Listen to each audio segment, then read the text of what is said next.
Bueno, yo creo que va a poder puede ir los Estados Unidos a pacificar Haití, y cuando se vayan volvemos a lo mismo. La MINUSTAH no tiene, y que me corrija Cavado Miralba, la MINUSTAH no tiene ni 5 años que salió de ahí, de Haití, y volvimos a lo mismo de nuevo, volvimos a los picos originales de crisis. Y entiendo entonces que el liderazgo haitiano debería de sentarse y buscar la forma de ponerse de acuerdo, porque van a venir 200 intervenciones pacíficas para que Haití logre ser un país próspero y productivo, o productivo, digamos, en este caso, y no vamos a lograr nada. Vamos a tener lo mismo. Mira, la crisis haitiana hay que dividirlo en etapas. Lo que está viviendo Haití ahora, nunca antes había vivido un tema de inseguridad generalizada. Ahora, yo entiendo que Haití hay una crisis estructural, que como tú planteas, que los liderazgos deben ponerse de acuerdo, pero estamos hablando, lo que estamos hablando hoy en Haití, es poner en Haití en condiciones básicas para la convivencia.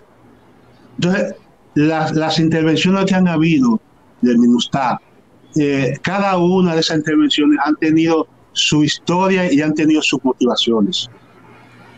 Cuando la última intervención de MINUSTAH, Haití no estaba en esa condición de inseguridad. Y además, cuando están el servicio de MINUSTAH, ellos por lo menos la seguridad estaba controlada. Entonces, la inseguridad en Haití se ha desbordado. La crisis humanitaria ha llegado a tope, a situaciones difíciles. Eso aparte de las situaciones estructurales, de pobreza, de falta de institucionalidad que sufre Haití. Lo que estamos diciendo ahora es que urgentemente se necesita una respuesta para que Haití no vuelva a la normalidad. Yo creo que la intervención no va a resolver todos los problemas en Haití. El apoyo de Kenia no va a resolver. Por lo menos queremos que desarticular las bandas. Luego de desarticular las bandas, ya podemos ver que hay una especie por lo menos de respiro para el tema de seguridad. Hay posibilidad de que se lleve a elecciones, y hay posibilidad también de acompañar a ese pueblo, esa nación, durante 20 o 30 años en su proceso de fortalecimiento institucional. Si no se hace eso antes, es imposible hacer cualquier tipo de intervención. O sea que Haití, República Dominicana y otros lugares somos parte de la comunidad internacional, y la comunidad internacional es su rol cuando hay violación de derechos humanos generalizada, cuando hay seguridad generalizada. Entonces eso es el rol de la comunidad internacional. Por eso que los países delegan parte de su soberanía para que cuando ocurren esos hechos, para que puedan conseguir el apoyo y la cooperación internacional. Así es. Yo quería, por último, saber su opinión. Yo creo que en tanto no acabemos también de fiscalizar bien en qué se invierte el dinero y los recursos humanos y materiales de la comunidad internacional en Haití, no avanzaremos en un objetivo, como usted decía, como lo ha desglosado, primero básico de desarticular las bandas, garantizar una estabilidad social, de tranquilidad, que la gente vaya a las escuelas, los niños en el próximo curso escolar, etcétera, etcétera.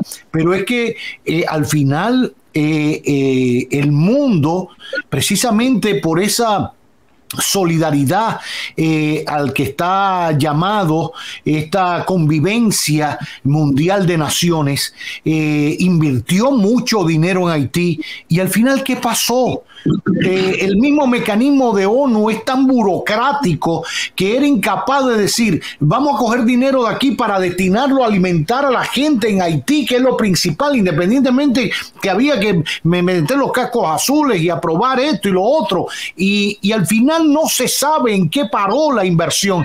Si mañana se aprueba la intervención humanitaria con Kenia a la cabeza, y no hay un control efectivo del dinero que se invierte en Haití a través de esa misión, junto con El Salvador y cualquier otro país, volveremos al punto cero. No sé qué opina usted. Sí, efectivamente, Cavada. Incluso nosotros siempre hemos dicho que en el 2010, durante catástrofe que ocurrió en 2010.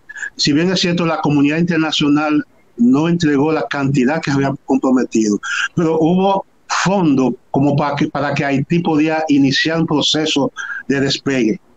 Sin embargo, 13 años después, hemos visto que Haití está sumergido en la más pobreza. Y eso no solamente es culpable de la comunidad internacional, que no pudieron, en el tema de burocracia, no pudieron establecer una gerencia que pudiera dar fruto. El liderazgo haitiano también tiene que ser un responsable, porque hubo dinero suficiente por lo menos para iniciar un proceso. Entonces yo creo que cada evento social o producto de la naturaleza que ocurre en Haití, acudimos a la comunidad internacional, pero la comunidad internacional es solidaridad, es cooperación. La mayor responsabilidad lo tiene el liderazgo haitiano. Entonces, si no son capaces de aprovechar esos fondos y echar a avanzar a su país. Mira, Cavada, gran parte de los países de Centroamérica, Sudamérica, hemos tenido problemas de guerrilla, de dictadura, y se han superado y han optado a la democracia y han fortalecido sus instituciones. La República Dominicana es una. ¿Y por qué Haití no ha podido? A pesar del apoyo de la comunidad internacional. Entonces, a veces nosotros culpamos a la comunidad internacional, pero recuerda que la mayor responsabilidad lo tienen los mismos liderazgos. Yo siempre le digo al haitiano que decía Juan Pablo Duarte, que vivir sin patria es vivir sin honor. Entonces, prefieren vivir en el mundo gastando dinero de los cuartos que le roban al pueblo y no saben que le están haciendo un daño a su mismo pueblo. Entonces no se conduelen. ¿Me entiendes? Entonces eso es lo que está pasando. La mayor responsabilidad lo tiene el liderazgo haitiano a todos los niveles. Quizá la comunidad internacional tiene la responsabilidad menor, pero tenemos que cuestionar también el liderazgo haitiano. Yo estoy totalmente de acuerdo, y que lo diga usted me da mucho mayor respeto hacia su palabra y a su posición cuando ha tenido que criticar a los gobiernos por maltratar a los migrantes haitianos, pero cuando ha tenido que criticar al liderazgo haitiano. Y he dicho en otras ocasiones, profesor Charpentier, que quizás parte del error del mundo frente a Haití es no entender la naturaleza del pueblo haitiano. Y eso no quiere decir que haya que aceptarlo tal cual. No, para poder vivir en una comunidad internacional, todos tenemos que aportar y hacer dejación de ciertas cosas para poder convivir en una comunidad internacional. Y en el caso haitiano, más todavía, porque al final, y hoy Kenia lo acaba de subrayar, Haití es un pedazo de África en el Caribe. No tiene nada que ver con el mundo hispanoparlante, no tiene nada que ver con Iberoamérica, no tiene nada que ver con América Latina, no tiene que ver nada con los francófonos, ni siquiera con los francófonos, porque los haitianos se encargaron de crear su propio idioma, que es el creol, ni tiene que ver nada con el anglófono, mucho menos. No tiene nada que ver con nadie, con más razón para tener una disposición y buscar maneras de integrarse de una forma orgánica y lógica.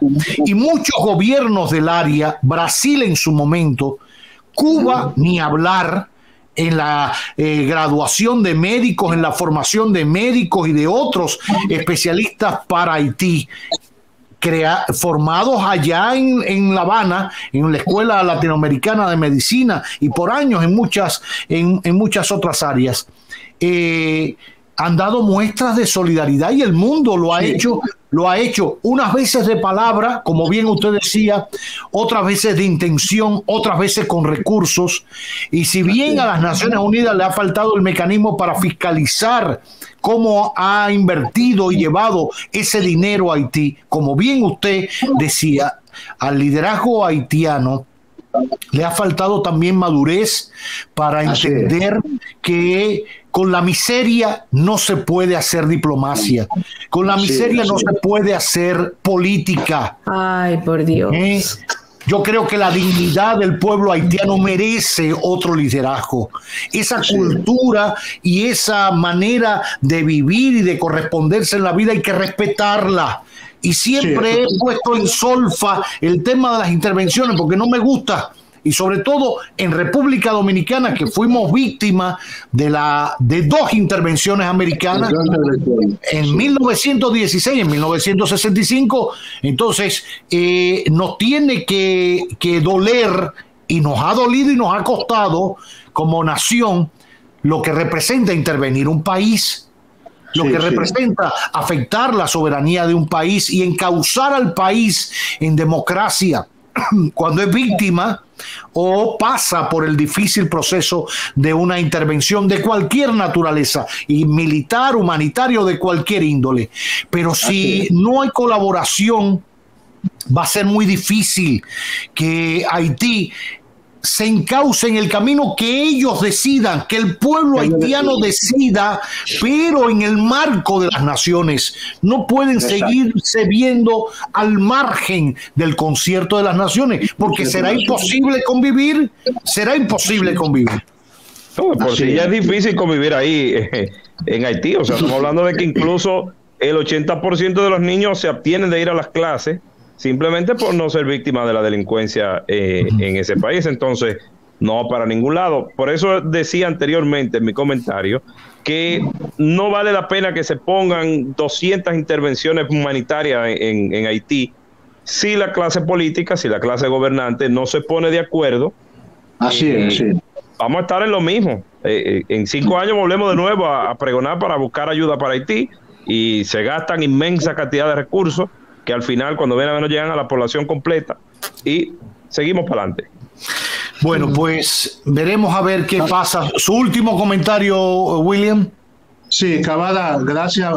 Primero darle las gracias por permitirme expresar nuestra opinión en respecto a la situación de Haití, pero también quería plantear en torno a las deportaciones que está haciendo el gobierno dominicano en contra de los inmigrantes.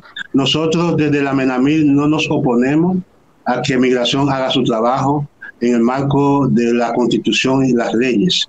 Lo único, en la misma ley, en la misma Constitución establecen mecanismos, el debido proceso para hacerlo, y nosotros desde aquí nos recibimos muchas quejas, muchos testimonios de inmigrantes que han sido víctimas de extorsión, maltrato, vejámenes por parte de las autoridades. Nosotros lo que pedimos es la humanización de los procesos de deportación, el debido proceso en el proceso de deportación. Las mismas leyes establecen mujeres embarazadas, niños, personas envejecientes y personas que están solicitando asilo en la República Dominicana no deben ser deportados. Entonces, si nosotros exigimos respetar la Constitución y la ley por una cosa, pero también tenemos que hacerlo de manera integral, respetando la dignidad de la persona. Nuestra Constitución establece el respeto de la dignidad de la persona, el respeto de las garantías constitucionales establecidas en nuestra Constitución, valga la redundancia. Entonces, todo esto las autoridades deben prestar. Pero peor aún, nosotros somos un pueblo, el 80 o 90% negro, mestizo. Entonces, la referencia para identificar a un inmigrante no debe ser el color de la piel. Y eso debe hacerse generalmente en los países, se lo hace en la frontera, en los lugares, en el aeropuerto, pero en el territorio no podemos dar la sensación de una persecución racial. Y nosotros reiteramos que el pueblo dominicano, la nación dominicana no es racista. Ahora, hay prácticas de comportamiento de nuestras autoridades, de los gobiernos, del Estado, que son comportamientos racistas. Y eso es lo que nosotros la semana pasada dijimos. Nosotros, porque desligamos el tema del pueblo, porque a nivel del pueblo hay de cooperación, hay solidaridad con los inmigrantes, pero hay comportamiento de las autoridades de los últimos meses que dictan mucho de un pueblo solidario, de un pueblo realmente que merece que nosotros, los dos pueblos, convivimos en paz y en armonía como siempre. Qué bien. Pues gracias, muchísimas gracias. Gracias por acompañarnos en este magazine que no tiene nombre.